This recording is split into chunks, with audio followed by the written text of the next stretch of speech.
एक बेरी नन तो दुकान कह गढ़ाई लिहू दूसरे मना थुनियो सिकड़ बनवाई लिहू।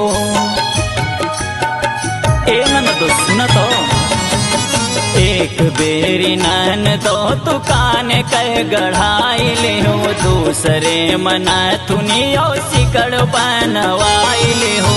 तीसरे मांगी रहू हमसे कांगना तीसरे मांगी रहू हमसे कांगना के अब हो बना ललनवा ननद तोहरे कारना के अब हो बना ललनवा ननद तोहरे कारना।